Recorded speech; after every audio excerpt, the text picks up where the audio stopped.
ఇప్పుడు కేవలం 7,999 up to 10 kgs వరకు బరువు తగ్గి అధిక బరువు నుంచి వచ్చే ప్రధాన సమస్యలను దూరం చేసుకోండి. సింగిల్ స్క్రీన్ థియేటర్స్ మూసేయడానికి పెద్ద హీరోస్ కూడా ఒక రీజన్. సమ్మర్లో రావాల్సిన దేవరా, కల్కి వంటి పెద్ద సినిమాలు వాయిదా పడ్డాయి.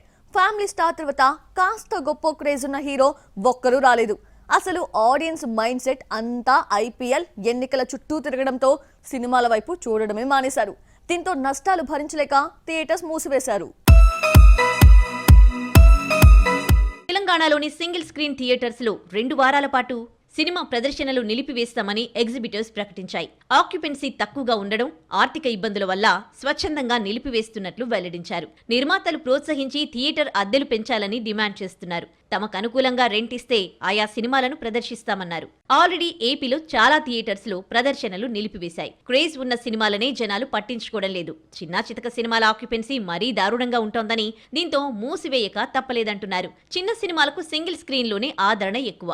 2 వారాల పాటు థియేటర్స్ మూసివేతతో చిన్న చిత్రాల రిలీజెస్ పై అయోమయం నెలకొంది. ఈ 2 వారాల్లో 1-2 చిన్న సినిమాలే వస్తున్నాయి. మే 31న ఒకేసారి చిన్న సినిమాలు కట్టుకొని వస్తున్నాయి. Gangs of Godavari, Bhaje వాయువేయం, హరోం Hara, Satyabhama, gum gum Ganesh వస్తున్నాయి. అంటే 2 వారాల మూసివేత తర్వాత మే 31న సింగిల్ స్క్రీన్స్ తెరుచుకుంటాయి. సంక్రాంతికొచ్చిన గుంటూరు కారం తర్వాత పెద్ద హీరో కనిపించలేదు. సింగిల్ స్క్రీన్, మల్టీప్లెక్స్ అన్న తేడా లేకుండా థియేటర్స్ కళకళ్లాడాలంటే జూన్ 27న కల్కి వచ్చే వరకు ఆగాల్సిందే. ఆ తర్వాత జూలైలో భారతీయుడు, ఆగస్టులో పుష్ప 2, సెప్టెంబర్లో ఓజీ, అక్టోబర్లో దేవరా, డిసెంబర్లో రాబిన్ హుడ్, తండేల్ వంటి క్రేజీ మూవీస్ క్యూ కడుతున్నాయి. ఎన్ని పెద్ద సినిమాలొచ్చినా సక్సెస్ ఉంటేనే థియేటర్స్లో ఆక్యుపెన్సీ పెరుగుతుంది.